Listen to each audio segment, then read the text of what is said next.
your passion of coffee? How do you take it? What you like? Hot and black usually. Love it but it's always great with a little bit of heavy cream, just because just a touch of it will lift it up a little bit for the flavor. It's like putting a little bit of salt in soup or something. But yeah, Black Rifle Coffee Company is where we get all of our coffee from, and my wife likes the Nespresso. So I do that. That's my quickie. When I want to make a couple of quick espressos, but French press is the way I do it, and I grind it, and I actually I boil the water in a specific kettle that has a temperature shut off at 185, and it's a thing. It drives the owner nuts because it's like a 20-minute process. And yeah, when I got my kettle about 6 months ago, I was driving my wife nuts because I was watching all this YouTube video on it, and you get the coffee ground into we're just committed. When we're committed to something, we're committed. I respect that. Or should we be I'm committed? the same way. We should be we committed. Should be committed. Yeah, we're in real estate. We definitively should be committed. We'll chatter real estate guys here on Real Talk with Keith Smith. Obviously, Woody Fincham is in the house. Whenever Woody Fincham is in the house, the show shines. Woody Fincham is a pro's pro. We had questions come up on the I Love Seville show yesterday from the listing we were talking about on Chesapeake. We'll bring them up with Woody today. Multiple agents were asking about how that would appraise. I think we got the best guy to answer that. Viewers and listeners, if you want to ask Keith or Woody some questions, put them in the feed, and I'll relay it live on air. What's that? 1316 Chesapeake. 1316. Yeah. I mean, it'll stand out once you see it. You'll see why people were talking about it. Got it. Judah Wickhauer, we can rock and roll, my friend, when you are ready. I want to highlight Jeffrey Newton watching the program. Thank you kindly for joining us. Viewers and listeners, let us know where you're watching the show, and we'll shout out your name, and we will also shout out your location. Vanessa Parkhill, we love when you watch the program. We appreciate your support. Vanessa Parkhill, thank you kindly for watching. Sarah Hill-Puchensky, fantastic agent watching the program. Jehu Martin, Mr. Belmont, hello. John Neal, the commercial agent, hello. Welcome to the broadcast. Dean Russell, the mortgage broker, hello. Katie Pearl, I'm going to bring up the Chesapeake location. Annie Zeman, what's up, Annie Zeman? Another talented mortgage broker. Valerie Capasa, how are you doing, Valerie Young? Valerie Ford, Valerie Easter, hello. Welcome to the program. J Dubs, we can rock and roll, my friend, when you're ready.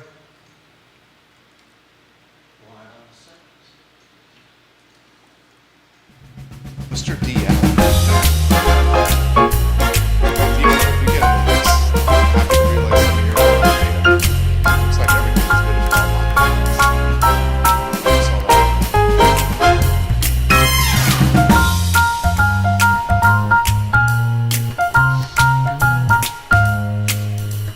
Good Friday morning, guys. My name is Jerry Miller, and thank you for joining us on Real Talk with Keith Smith. It's a pleasure to connect with you through the I Love Seville network. Today's show is going to be dynamite. Woody Fincham is in the studio, and when Woody Fincham is in the studio, content just sparkles. He is an appraiser who does a fantastic job of taking content that is complicated and positioning it in ways for folks to understand and learn from. Not only is it an appraiser, a man who teaches the content, and you see his teaching ability shine on the program. Wherever you're watching the show, let us know. If you have questions, put it in the feed and we'll relay it live on air. We'll salute Judah Wickhauer before we forget, the man behind the camera that keeps us online and allows us to do what we love, which is talk about our passions and interests. Why don't we go to the studio camera, J Dubs, who fulfilled his bet this morning. Smith did not. With a bottle of Johnny Walker Black, aged 12 years. I have no doubt you will. Neil Williamson said on Wednesday you always fulfill your prop bets. Yep. I was busy working yesterday, so I didn't make it to the ABC store. No problem, dude. So I will try to make it today, and I might actually swing by before your 12:30 show and give it to you. So this way, I've fulfilled my obligation for the next show day. Sandra Sparrow Hard, welcome to the broadcast. Woody Fincham, my friend, the show is yours. Happy New Year. Happy New Year, both of you guys. Great to be here, and it's already an exciting year. We're already swamped. Really? Yeah. What kind of work? I've gotten a lot of referral work recently from some of my agent colleagues for a lot.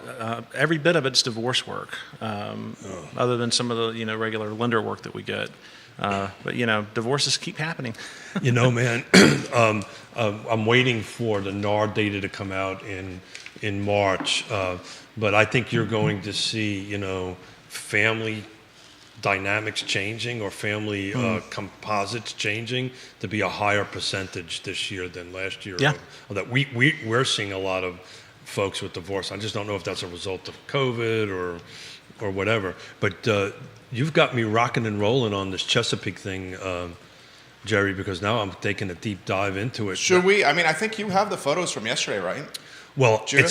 it's a corner lot, which makes it even more favorable for development under the new zoning So code. we can really set the stage here and have Woody take a deep dive and Keith take a deep dive here. We have the photos from the listing. We talked about it yesterday. Why don't I set the stage and then get out of your way? It's 1316 Chesapeake Street. For those that are watching and listening, it's a listing in Charlottesville, Virginia, in the city of Charlottesville. That's 10.2 square miles. It's landlocked, and it has very little inventory. For those that don't know this, Charlottesville just greenlit upzoning, which allows more density within the city. And the concept of upzoning is based or rooted on the foundation that additional housing inventory will potentially stabilize price points in a city that's seen affordability become a crisis. I think that's fair to say, a crisis. 1316 Chesapeake Street has an asking price of $499,900. Just for the sake of a talk show, we'll call it $500,000, $500K. 2 bedrooms, 1 bath, an 892 square foot home. Judah, if you want to rotate photos in, that'd be great. It was built in 1940. We're talking a home that's 83 years old. In the listing, I'm just talking facts here, it says the home is sold as is. So we know it needs TLC, and I'm looking at it on Zillow. It's a teardown. I'm looking It's a teardown. looking at it right now on GIS because in the listing they say that you could keep the existing structure into 2 more, but if you've got to take a look at the way the structure fits on the footprint. It's a teardown. It's a teardown, so you're only doing 3. Yeah. So it's a that's teardown. $166,000 per footprint, which is a little steep. Look, I would say the same. But it's interesting as I'm looking at the GIS, there is about a 50-foot right of way that is to the left as you're looking at it from the top down, which is very interesting because you can use that as like an alleyway and then turn that into 3 sublots under the new zoning ordinance. Now it depends on where the infrastructure is and all that kind of great stuff. But you could conceivably tear that down.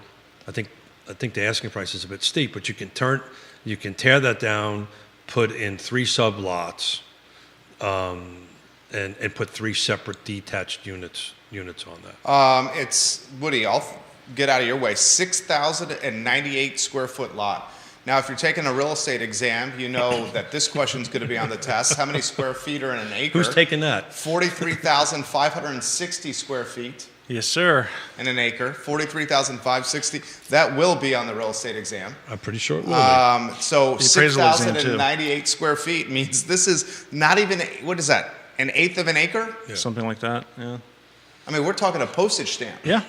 I want to pick this man's brain.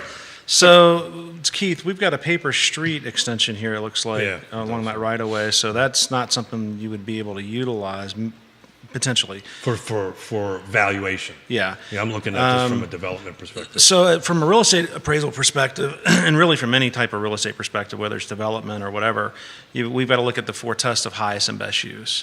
So the first test in highest and best use is, is it legal to do something with it? And obviously with the new upzoning ordinance, yes, it's legal to do something additional to this piece of property or tear it down and, make it more dense.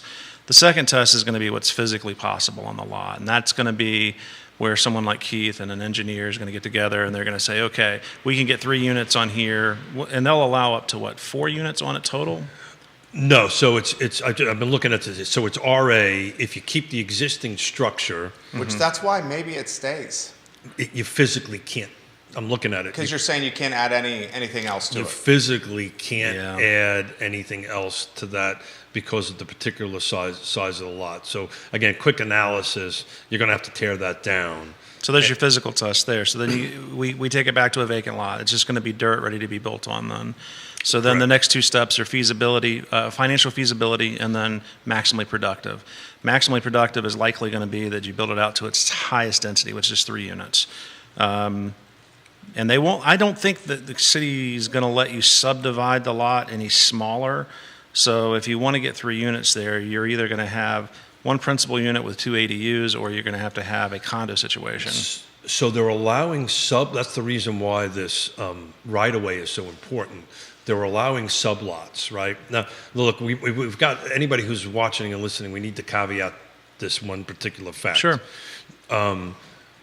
The city hasn't actually set up the subdivision portion of that, or the policies and procedure portion of that. And conversations I had with the city actually yesterday was that this is part of the reason why the delay of kicking this in is to February. Currently, staff is working on that to figure out exactly how this works from a site plan perspective and from a process perspective. Because as a developer and a builder, one of the things I'm going to want to do very quickly is subdivide that into Of course. sublots or some lots. Otherwise, You want because these simple lots, yeah. well, that's how I'm going to get my funding, Yeah. right? Because otherwise, I'm doing this all in cash, right? So I'm acquiring in cash, I'm developing in cash, and then I'm selling in cash. And there are some folks that obviously can do that, but normal human beings will have to borrow money in order to do that. So they haven't quite figured out if they're going to allow them to subdivide first before submittal and all these different things. But this is what they're working on. And if you've been watching the show,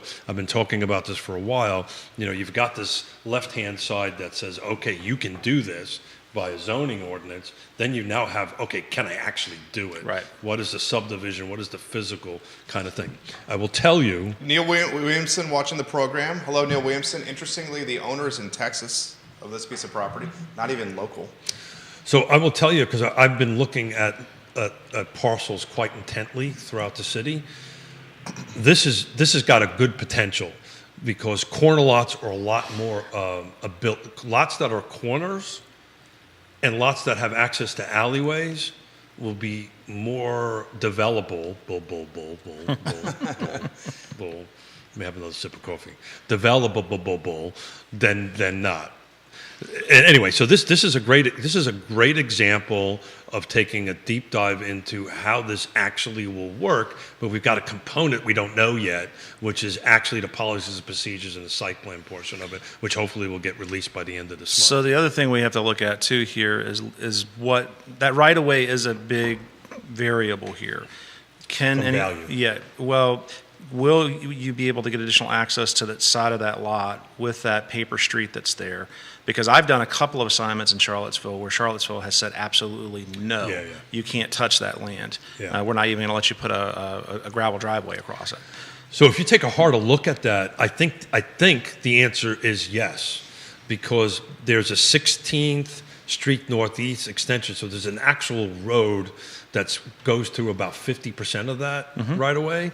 So I don't know if it's being used as an alleyway or an actual road. Is it owned by the city, not owned by the city, right? All those things would need to be dug into. But under the assumption, just looking at GIS, if it's owned by the city, then you have to work through the city, because now you're going to have to do bonds. You're going to have to build to the city specs. It's going to be a very expensive process to build that, because what they're going to want is a connector road between East Market Street and Chesapeake, and whoever's going to develop that gets to pay for that. Why don't we do this? Judah Wickhauer's got a Google map that he's been putting on screen. Put the Google map on screen, if you could, please, sir, where the location of this listing is. We'll give some props to the listing agent. Yes. Keith, you may be able to help me with her last name. Is it Karen Cohey? Yeah. Kehoe? Kehoe. Karen Kehoe, great agent. Yeah. Really knows her stuff and understands this. I'm not throwing shade or That's anything why like I that. want to highlight that. Yeah. Yep. On any of it, I'm just looking at this as a developer and what it would take to go ahead and develop that parcel. But my suspicion is, and I know enough of working with the city will probably, if you want to utilize that paper street to use Woody's term, or extend the existing road, you're going to have to comply with all their engineering requirements to go ahead and do that, which is going to be super expensive. John Phelan, giving Woody some props in Louisville, Kentucky. Hey, John. watching the show right now. But here's the overall point of this. Sure. This stuff is starting to hit the market. Oh, dude, Right. December 18th, this essentially got greenlit. Now it's officially going to get greenlit in February. And already we're seeing the copy and listing saying, this is the first line of the listing from Karen. Just listed investment property with new zoning law. City allows 3 units to be built and leave the current home on premises, which is sold as is. So let's talk about how this works. Jerry Please. wants to buy this. There's water going through that paper street. Oh, lovely. Okay. So, they're water as in streams. Yep. Yeah, so they have stream buffers and all this kind of great stuff they have to kick in. So how this would happen in this thing, if somebody wanted us to represent them through this process, right? Yeah. First of all, I would not do this under what's called a land acquisition contract or a land undeveloped land contract, where we end up going through an LOI, letter of intent, going through a study period, invest a bunch of engineering to figure out if this actually will work to move forward. On paper, it makes sense, but once you start digging into it, and we're doing this live, Yeah. right, all of a sudden we just found out it's got a stream running through it.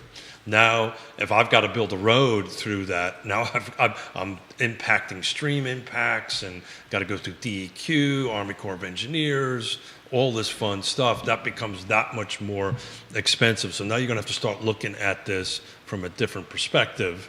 Okay, maybe we do keep the structure. Maybe we build on top of the structure. Maybe, right? Maybe we attach to the structure. Attach and go up on it. Exactly right. So, this is great stuff. I mean, this is what we've all expected to happen, but it requires a lot of really smart people at the table. I was in a meeting yesterday with a bunch of architects and engineers and developers having this very discussion about how do we actually now implement this. Joe, is it Meyer, Woody? Joe Muir. Muir, watching the program? That's my Cajun buddy down in Louisiana. He says, Louisiana. is this on land value? Is that what's happening here?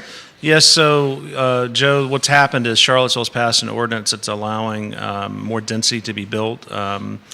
Accessory dwelling units can be added in to single-family properties. We've got a landlocked. A real quick overview is that we have a landlocked city. There's no more land really, so we're trying to figure out ways to get some affordable housing or more affordable housing in for Charlottesville, which is something. Stabilized price points. Yeah, Yeah. Just get it to where we can get some workforce people to actually be able to live in the city, and continue to do what they do. So this is an RA. Which, if you go to affordable housing, you can bump that density to 6. Okay. Right. So that helps the math a lot. Well, if it's physically possible to put 6 units on it, then that bumps it right out of residential straight into 6 commercial. on a lot this size? Probably not. And That's- we have to get it. So again, that's back So to. are you sure of the 6? Because Karen Kehoe has 3 units plus the existing structure. Yes, correct. If you can have the existing, I'm saying, but if you meet the affordability component, Gotcha. right? We're gonna build homes on there. They're gonna be, I think it's 60%, but somebody should correct me. But 60% AMI or below. If the land trust went in there and had the capital to buy this and do it, we would end up if we physically could fit it, we would put 6 units on there. But that requires a tremendous amount of subsidy to get that math to work. Neil Williamson watching the program, and then we'll get to Katie Pearl's question. Hey, Katie. KTP, you still watching? You watching?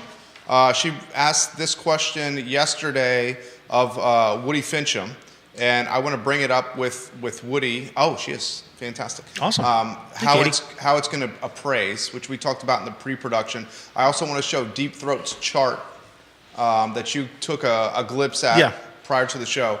Neil Williamson says those 60% AMI units must remain affordable for 99 years. So that's why the land trust works. 99 years. He also says Charlottesville has not set up all the rules of the zoning game, but is requiring by right site plans submitted post August 31, 2023 to adhere to the yet to be defined rules, which is something he highlighted on the Free Enterprise Forum as some potential legal exposure for the city. So I've got a half a dozen attorneys that are in this space asking if that's even if that's legal. I don't know if it is, to be frank.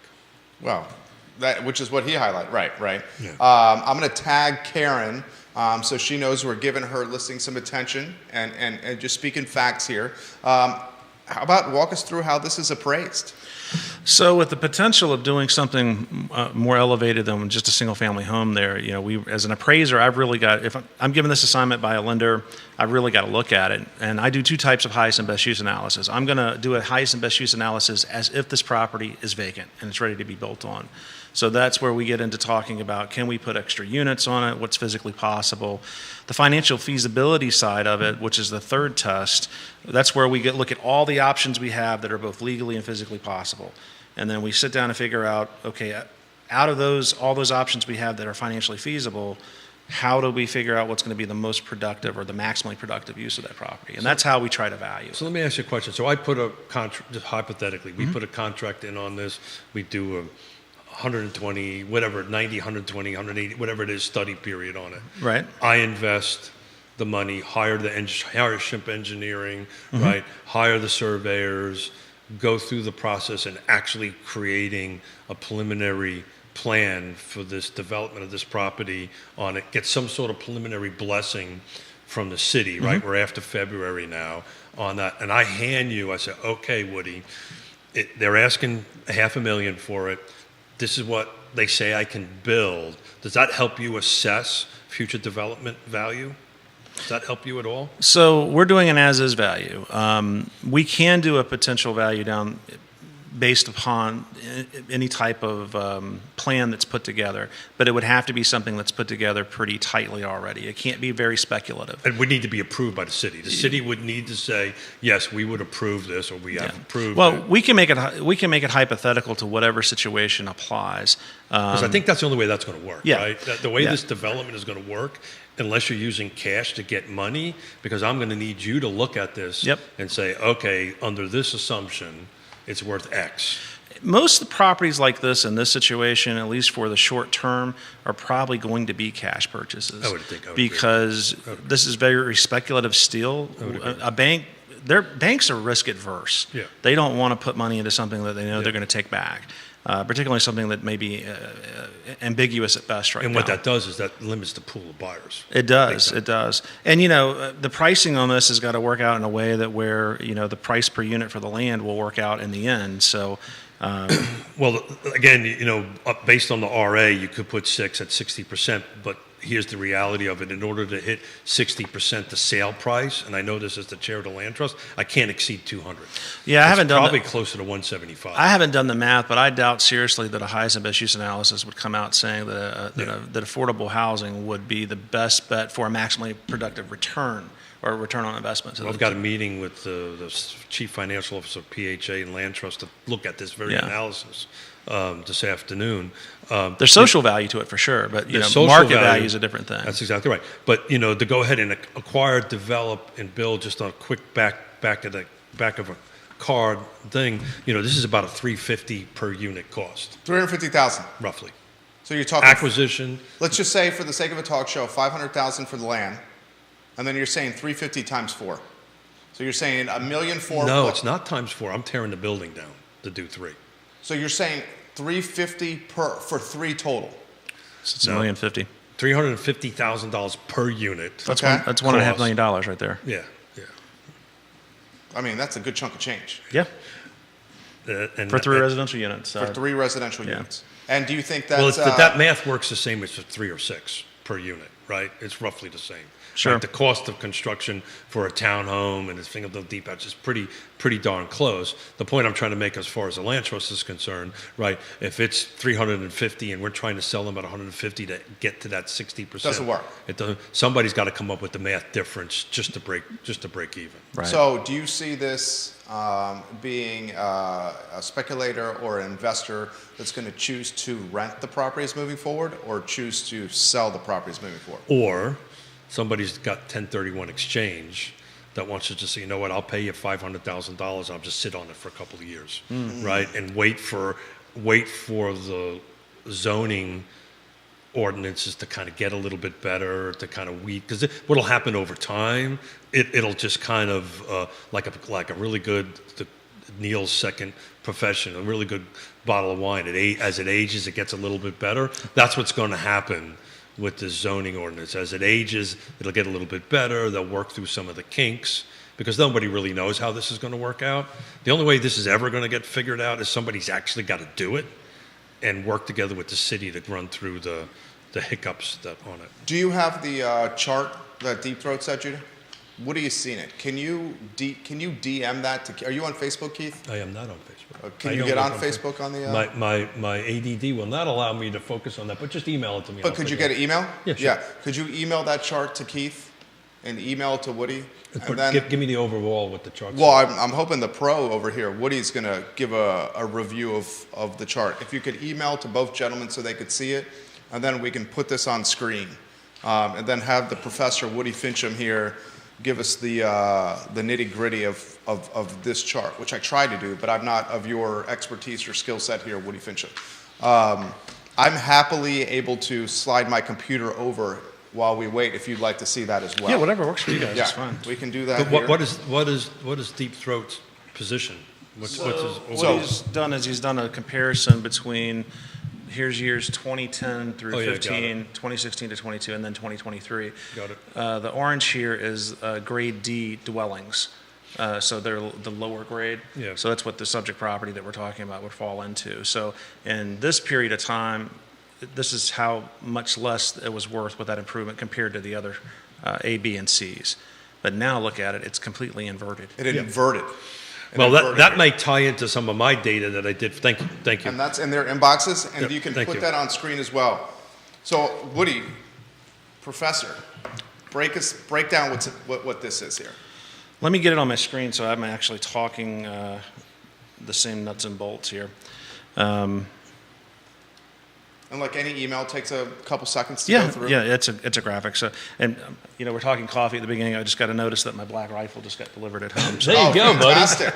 His coffee Well, is delivered. it's interesting. So while that's waiting to hit our inboxes, maybe we can pivot a little bit and talk about some of the data that we put. Here we go. It just came in. I just got it. The data that I put together, which may tie into this because I'm showing 2000. The city of Charlottesville, 2003 versus 2016, we're 35% under in sales, and I want to get Woody's read on that. But let's take a look at this Deep Throat. Johnny Ornales Capasa Chico, Hey, Johnny. the owner of Guadalajara, and soon to open Mexicali on West Main I Street. can't wait to go try that place out. Same JO. Is this what I'm looking at specifically for the city of Charlottesville? Yeah. Specifically for the city of Charlottesville. Got it. This is a guy that sweats data as much as us, does data for a living. I will get out of the way of the pros here. I'm hoping the professor takes over here. So what this is telling us is that the market participants are paying a premium for these properties because they are seeing potential in it. So our speculators, basically. I've had a couple clients over the past year before the ordinance was being passed, but we all knew something was going to be passed that went in and bought some properties around downtown and around the downtown skirt. And Fifeville was one of the areas that we were looking at. And so there's definitely people interested in doing the speculative investment part of it. And this last set of bars supports that immensely because The 23. yeah, just look at how the market has shifted since over the last 13 years. It went from being very negative to we went from negative 10 up to almost 20% to the positive. It's interesting how the B and C grade properties, and I would love to know exactly how he determined A, B, C, and D, but based on his analysis, are flat assessment over sales, right? So what we're talking about here is the sales difference between tax assessment and sale market value, right? Yeah, Which this is always separate, right? Yeah, So let's talk about that. This is how the assessors actually, they metric what they're going to do each year. So the city of Charlottesville, they do what's called a sales ratio study, and so what they're doing is comparing what a property is actually selling for versus what they are assessed at. But in your world, in your property appraisal world, how important is tax assessment in establishing value? That's Zero. Zero. Yeah, So that's important to note about this. Yeah, what we've got to remember about assessment is that it's ad valorem taxation value. So what that means is that you're dealing with a city organization or city office, and they are charged with having to reassess all of their real estate every year. Well, they can't go in and do individual comparisons. They are looking at this from a mass appraisal perspective, meaning that they're lumping all these properties into big groups, and then they statistically adjust things based upon that sales ratio study I was just talking about. But where this analysis is helpful, right? It's helpful that shows that properties. It goes back to my 6 things, right? That a feature number 3 and number 4, right? That's the number 3, number 4, right? Number 3 and number 4 is features and condition, right? So that's what's establishing this A, B, and C. So location is part of it, but Sure. But the properties are in the right location, right price, right features, right condition is, the premium properties. Right. And as we work our way down, they Where you pull the thread on this particular chart is whether or not the municipality, in this case the city of Charlottesville, has actually gotten the grade of the improvement correct. Has the property been recently renovated? Is it really Well, a they've grade been told. D? Well, they don't know. I mean, Yeah. they don't go into all of the properties. If the property's recently sold, they have access to the MLS. They can look at the pictures and things like that. Or if they're going around and door knocking. A lot of assessment offices, though, don't door knock anymore. They might drive through the neighborhood, but, how many residential parcels are in Charlottesville? I forget. Oh, God. I know there's 50,000 roughly people. I can't remember off the top of my head what it is. So, I mean, whatever it is, let's just say 20,000. It's probably not that many houses, but, there's no way in the world a staff of 3 or 4 people can do Well, a proper inventory of everything. Back to that listing and back to implementing this, that's the other problem that the professionals are talking about around tables that meetings I've been involved in. Can the staff actually keep up with these particular requests? There was a potential thrown out there. I know Portland did this for a while where they engaged a third party, engineering firm or architectural firm to help the city through this process. But, we can look at, if you don't mind putting on slide number 4, if you don't mind, Judah. This is the median sales price per jurisdiction in the car foot, just to kind of relate it to to Deep Throats. Thank you, Deep Throats analysis. Matt Myers, welcome to the show. Bill Dowdy, welcome to the show. If you look at the city of Charlottesville from 2016 to 2023, the median price, this is all product types, right? Single family, detached, condos, jumped from $279 to $459. If you look at the average, that would be slide number 5, Judah. That number jumps from $328 to $555, right? So, I get what Deep Throat is showing, and I think it's a very helpful tool to talk about the quality of the product. But prices have been steadily increasing. The volume is ridiculously low. We're at 2011 sales in the city of Charlottesville. Let me say that again. The volume of sales, the number of units that sold in 2023 is comparable to that of 2011. And what was happening in 2011? We were recovering from a major financial disaster. But I was thinking about this morning on the drive over because I knew we were going to talk about this, or at least I had a good idea that we would. We have to remember momentum, too. The momentum coming out of 2008 and 2009 into 2011, the year you're talking about, was way different than the momentum we have right now. Actually, the lack of momentum right now, because In 2011, we were in an upswing of momentum. we were starting to recover. He's saying we're on a downswing now. No, I'm saying that we're flat. We're basically volume's just stale. I mean, Stale. That's a better word. It's a better word. This last 7 days I looked at, Judith, I don't have a slide number, but if you can pop that up, I'd appreciate it. I was taking a look at the last 7 days, so I look at a market monitor that I have 7 days going back, all the jurisdictions in the car footprint. We had 35 come on in the last 7 days. Jerry and I have been talking about this for at least 6 to 8 weeks. We're generally it's been around 15, 17, 12. Now, we had holidays in the middle of that, but we're now double that number. But if you take a look at the same week ending last year, we were at 62 units came on the market. So the good news is we're increasing inventory in the last 6 to 8 weeks, but we're still 50% of where we were this time last year. Viewers and listeners, let us know your thoughts here. We'll highlight Gary Palmer. Welcome to the program. GP, thank you kindly for watching the show. Logan Wells Claylow, welcome to the program. Logan. Agents from Nest Real Estate 3, Town, Avenue, and Keller Williams watching the program right now. Let us know your thoughts here. We'll relay them live on air. Bill McChesney says, with this particular location, maybe you get 4 residences. If there are potentially 4 couples in each residence, then you have potentially 8 motor vehicles. Where do these folks park? Yeah, that's a great on an eighth of an acre or smaller? Where will they park? So the theory is that you would not need the parking, right? They would walk. They would He use counters by mass- saying the theory, or they're going to bike, they're going to walk, they're even going to take a bus, which is what folks are saying in this community. He says it's 20 degrees right now.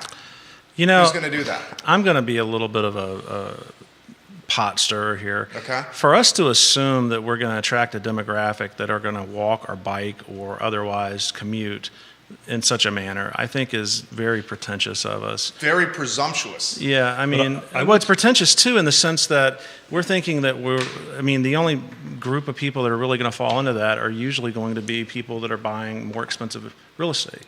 You know, I mean, we're not talking about your normal workforce kind of people. So right here, particularly at those numbers. yeah, I mean, this is not affordable for most people that are working a 9 to 5.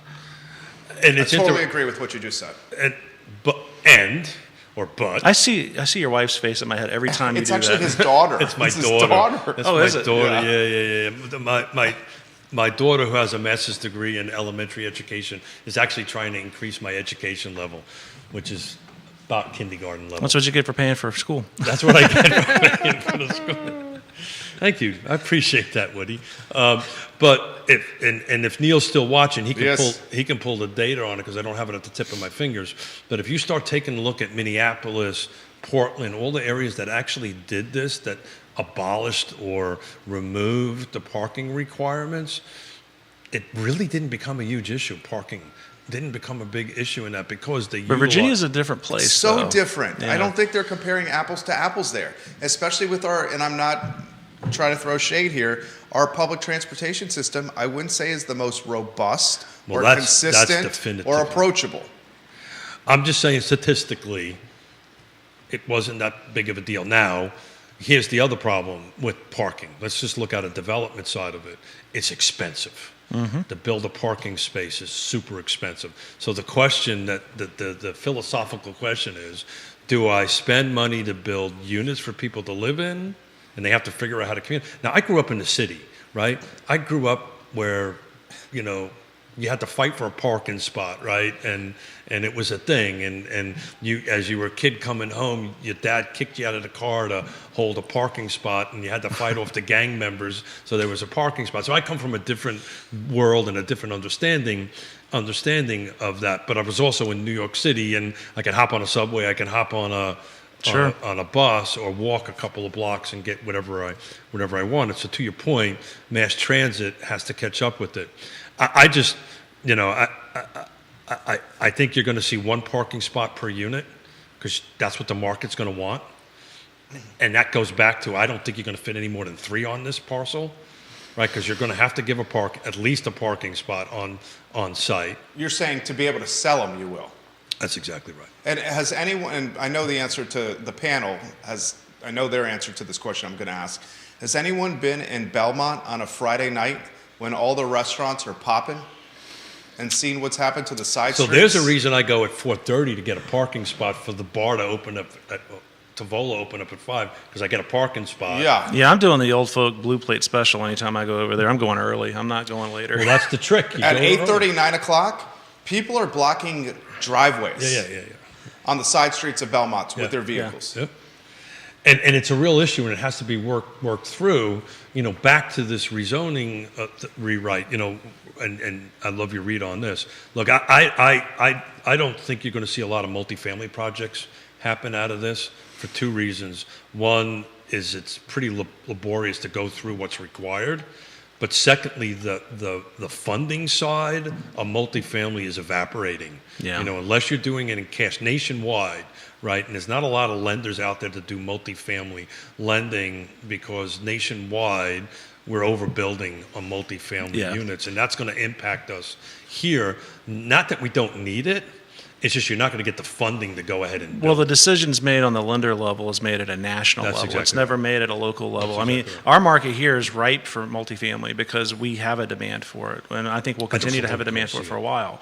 You'll But- see this. You'll see Karen Keogh's listing, and you'll see a lot of smart people digging into it Yeah. and going, okay, let's see if I can turn this into 4 or 3 or whatever, 2. The best units. return on a property like this, in my opinion, I mean, if I had some cash laying around to buy it, I'm not saying that I'd pay what they have it listed for one way or the other, but I mean, I'd probably grab it, hold it, use it as a rental, and if I'm going to put another unit on it, put one more unit on it so I've got 2 rental incomes if the return on the rent's going to be worth it over an 8 to 10 year period. Well, I didn't take a look at the interior of it. We're assuming it's habitable, but It's basically habitable. I mean, unless there's some unseen issues with it. yeah.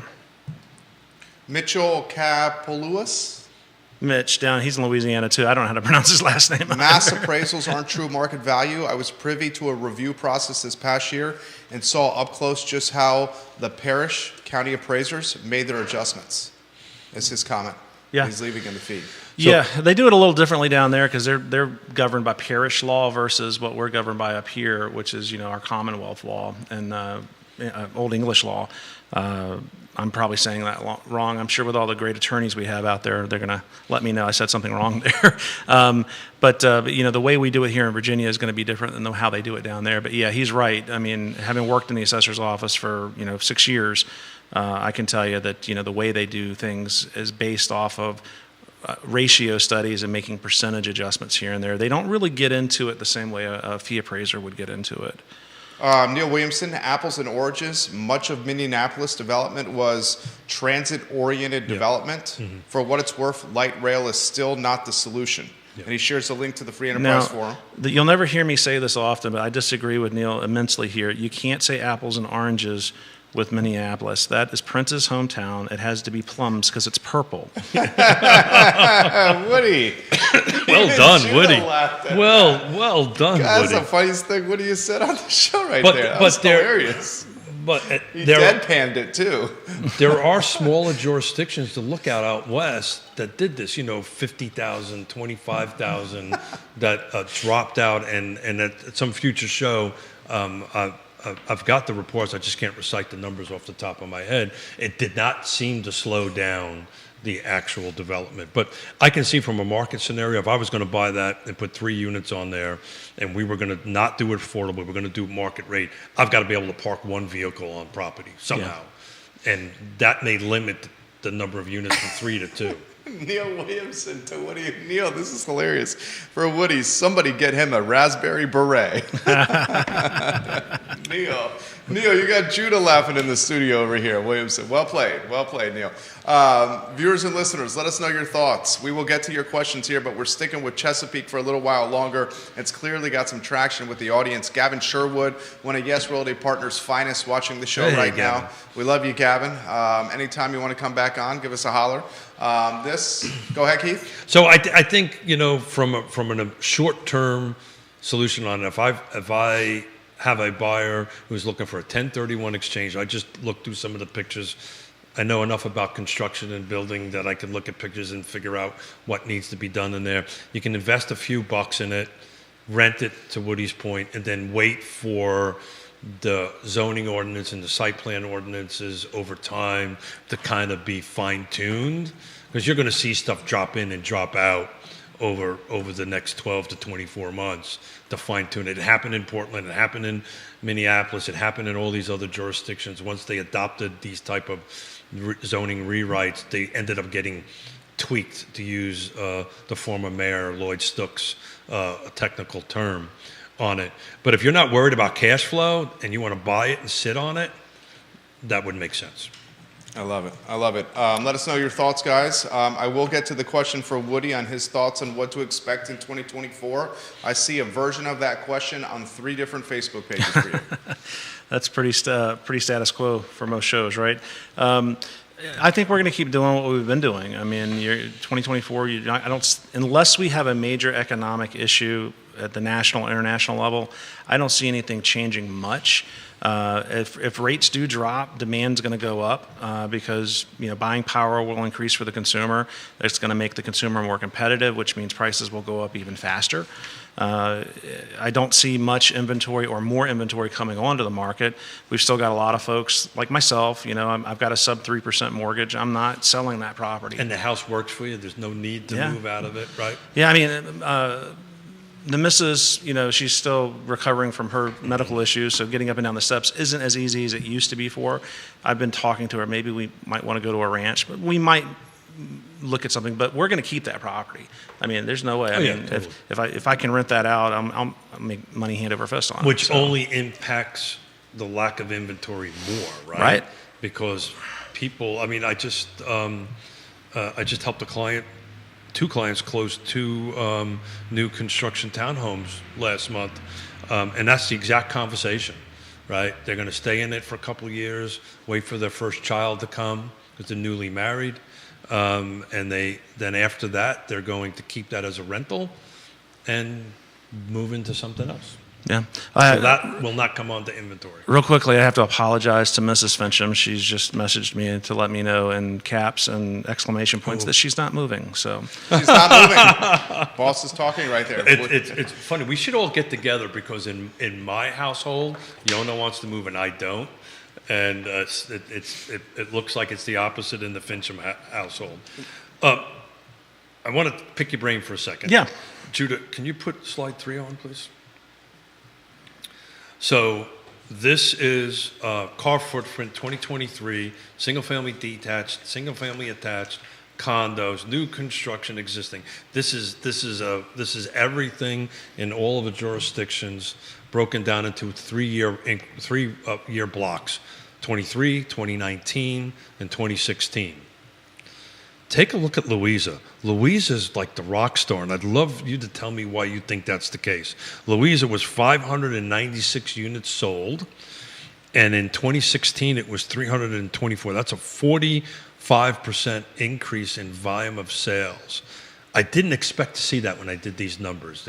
Tell me why that is, you think? Well, dirt was cheaper for a long time. I mean, that makes it easier for builders and developers to go in and do it. Spring Creek's there's still gangbusters out there. I mean, we've been very busy with new construction projects out in Spring Creek. Some of the spot builders like Liberty and companies like that, they're building all over Louisa. So, I mean, they can go in and grab small pieces of land and put 2, 3, 4 houses on it, and it's a scalable model that works really well for them. In Louisa? Yeah, in Louisa. In Fluvanna, the northern part of Fluvanna and Troy and areas like that as well. But yeah, I mean, Louisa's, they're not adverse to development. Obviously, with what they've got coming in with the data centers and, is there any large scale subdivisions that are shadow inventory yet? I've not heard of any, but yes and maybe no yes. Okay. There are a couple of developments around Zion's Crossroads that haven't quite made it into the system yet. Okay. And I've got to be careful because of the political temperature at the moment. Sure. They may not. Right, nobody's going to go through all this expense and to get a large project rezoned, particularly around Zion's Crossroads, because the likelihood of it getting passed is somewhat questionable at the moment. I think everybody's waiting for this water permit that got right. lit to happen, so that there is the water there. So there's a little bit of that going on. But when you're looking at 200, 300, 500 units. That's a big approval process, and they're not so comfortable. Some of the people that are doing that are not exactly 100% comfortable with the political temperature. How long will it take Louisa to approve a project of that size, do you think? Yeah, so the Mets didn't do as well this year as I thought. Years. It's a year's process. Well, yeah, sure. I mean, I know in Fluvanna where we're at, the Colonial Place. Zero chance. Well, zero now, but I mean, Colonial Place was 5 years? 6 years. 6, yeah. Colonial Circle took 6 years. 6 years from its initial start until dirt started getting pushed. Right. 6 years.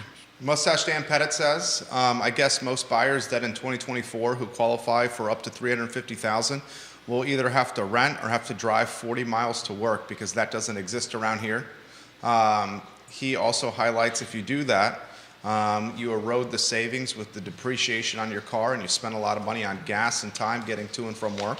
That's certainly something that's happening, Dan.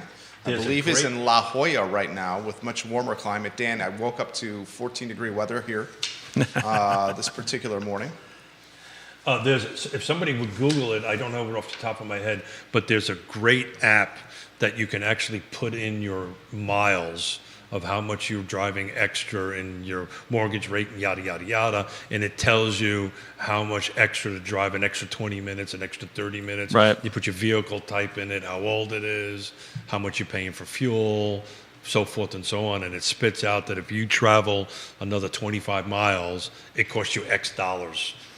And it doesn't calculate your time, by the way. I mean, if I was looking to buy right now, and I'm just looking at cost and I'm looking at just the utility of housing, I'm going to Buckingham. I mean, Route 20 is an easy drive. Yeah, so I don't have Buckingham in the numbers, and I'm going to work on that, kind of focused on the car footprint for the. Well, Buckingham's pretty hard to do. You got to have three Buckingham's MLSs. a portion of car, Yeah. but it's three different MLSs. Yeah, it's difficult. It's difficult to hit it. You know, you're talking about stuff that's closer to Scottsville, right? Yeah. Just on the other side of the river, right? You know that, and you would have to do a physical map search to go ahead and do that. But if you take a look at slide number 4, Jude, if you don't mind, these are the median sales price per jurisdictions and the car footprint. So this is everything. But take a look at that Louisa. Louisa had a jump from 220 in 2016 to 400. This is median now. I'm dropping my high and lows out in Louisa, but at 400 in 2023. But if you take a look like Albemarle County's 505. That's not that much of a difference, right? Right. That's about $95,000 difference. That's a big. That's not as a bigger spread than I expected to see. Does that make sense to you? Well, I mean, if you go back and look at 16, you've got 336 for your median for Albemarle and 220. So it's about $100,000 or so apart. It's consistent. Yeah. Okay, there you go. Yeah. Viewers and listeners, let us know your thoughts. We'll highlight these comments on the feed. How about Waynesboro to Woody's Buckingham response? Waynesboro is still more affordable than the Charlottesville MSA, but it's getting more expensive. But they are definitely more friendly to looking at projects over the other there. Side of the hill. Yeah, for sure. I mean, Stanton's not a bad place to be either. We do a lot of work over there, and there's still a lot of land to be had. So the commute's going to be similar either way, but you do have to contend with Afton Mountain, and sometimes the traffic can be a little. And the weather. Yeah, that's true. The world is apparently ending on Saturday, so in the weather, make sure you get your milk. Neil Williamson shares the housing and transportation calculator. There you go. Thank you. You can find it on the comment section of my page, or it's tied to a website, housingfinance.com. A calculator unveiled that really tracks the overhead associated with buying property far from the epicenter of employment. And in simple terms, you plug in certain data and it tells you if you drive. And I've used that tool when we say, look, you know, if you do the math, it's going to cost you this much more to travel 45 minutes. But if we spend a little bit more money and we're 20 minutes away, you know, you make up the difference, but your quality of life and your time on the road. Right. And I don't think that calculator includes time on the road. Dan Pettit says he's complimenting us on our attire over here. Keith Smith, thank you, Dan Pettit. We appreciate you very much. This has come into the feed, He's up early too, which I think is a good question. Neither, and this is from North Downtown's finest Grace, and neither of the panelists think, or neither Keith and Woody think, that inventory is going to uptick if rates drop. I mean, if you increase buying power within the consumers, as soon as stuff hits the market, it's going to go right back off the market. So, I mean, inventory I don't think we've got a chance of it increasing at any significant pace. We might have things come onto the market that wouldn't have come on otherwise, but, you know, I mean, I think we're back more to a lifestyle move now than we are for, I just want to buy a new house. Because COVID, if you wanted to move, you moved. You know, rates were really low, buying power was super high, and people were, they just wanted to move in a lot of cases. But, now I think we're back to a more normal market where people are only moving when they got a job change or, they've got a baby coming or something of that nature. The number one reason for people to move is for family, be closer to family. It's family related, and then it's like lifestyle changes, divorces, so kids, marriages, those type of thing. Look, it's what I ought to do is I ought to bring that. Remember that wooden scale I had? I got to bring that back in. What's ultimately going to happen is I think it's just going to be the sliding scale, right? As interest rates drop, inventory will tick up, right? Because those buyers are going to say, sellers, I'm ready to buy. The problem is the buyer pool is just going to keep on getting deeper and deeper and deeper. And it's also going to be a specific type of buyer in it, because I still don't think you're going to see the affordability index get any better. No. Right? So, and the people that are going to be afforded are going to have the cash, right, to put a 20% down or whatever they need to do to buy down points. And it's another thing we talked about on the show, one of the previous shows.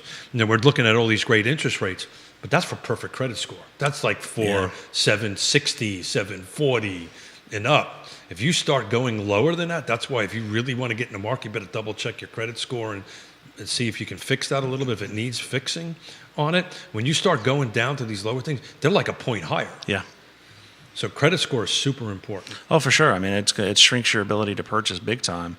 And I just, until Albemarle decides they want to open up their development corridor I just don't see us seeing any normalization in pricing at all. The short answer is, I think it was Lawrence Yun said this, and I may be wrong, that even if we produce 30% more houses right now, the builders just arbitrage, we would still be under inventories tremendously. Well, I mean, and they can't build anything affordable or more affordable because of the starter costs. houses are not being built. I mean, just to get a piece of dirt ready to put a house on. We just talked about this right here, right? We talked about an opportunity on Chesapeake Street that unless the land trust gets in there and buys it and comes up with $200,000 to $300,000 of subsidy per unit, it's just not going to happen. Right. And is the land trust still waiting for, what's the land trust still waiting for from the city? Oh, yeah. Is it still waiting for some of its bonds back? I'm negotiating with right now, so I want to keep my mouth shut. Okay. But yes, we're still waiting on our release of our bond from 2019, which was $18,000, which would be very helpful for the land trust at the moment. This question, where are the folks that work at UVA, not the nurses or doctors, but the people that support the hospital, making $40,000 or less going to live? That's the exact conversation we just had. Yeah. So here's an opportunity to put 6 affordable housing units on there that in theory you can take a bus or you can walk from Chesapeake, literally not at 20 degrees, but you can walk from Chesapeake to the hospital, right? That's within walking distance, a little bit of a walk, but I'm too fat for that walk. Come on now, you've slimmed down. Well, I've heard you've been trying to. Woody's been doing cardio. First thing I said when he walked in, he looked leaner. But the only way that's going to work is if the subsidy comes up to make up the difference between that 150 and 175, which is what this $40,000 a year, worker, service worker, needs to be to afford. And unless, I'll take it. The land trust would be more than happy to take any donations that everybody's willing to do. But until there's this huge pot of cash, that's probably not going to happen here. This question, do the panelists think a spring market is going to happen?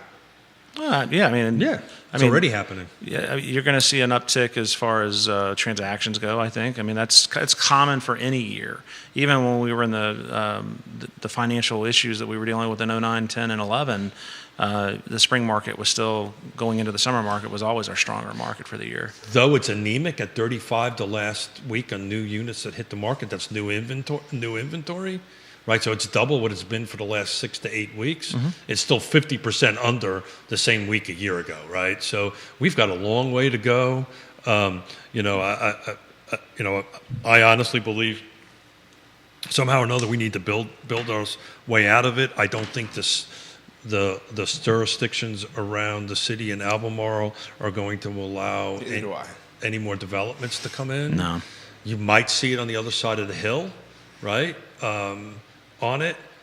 Greene County is going to have probably about 1,800 more because they've got them in the pipeline over the course of the next few years. But it's this struggle that we have right now is going to be this struggle, I think, for another 5 to 10 years. Woody Fincham, how about some closing thoughts from you? Anything we haven't covered? Anything that's in your crawl that you want to get out there? I just wanted to throw a quick shout out to the Ask the Appraiser group on Facebook. We've been working with a lot of agents all across the country on that. John, who runs that group, we're at now 41,000 people in the group, wow. and That's impressive. it's been going really well. We're able to partner up with agents and answer all kinds of questions that they would have of appraisers, all kinds of scenarios and case studies. So that, and we're trucking along like we normally do, and very appreciative to be here in the new year, and that's it. You're a rock star. Absolutely. It means the world to me that you sit here on a regular basis, so thank you very much. And I'll say this publicly, without your support, we wouldn't be sitting here. So thank you very much for doing that, and thank you for all our partners that make Real Talk with Keith Smith possible, because otherwise we'd be sitting here having this coffee and fun and helping other folks. So go out and have yourself a great day. Go get some milk and bread, because apparently I'm getting texts that the world is going to end tomorrow. So Time will tell. We will wait to see. Yeah, Judah Wickhauer, we'll find Keith out. Smith, Woody Fincham. Shows archived at realtalkwithkeithsmith.com. Today's show was absolutely dynamite. Thank you kindly for joining us. I Love Steville show is up at 12:30. We will catch you then. So long, everybody. Well done, my friends.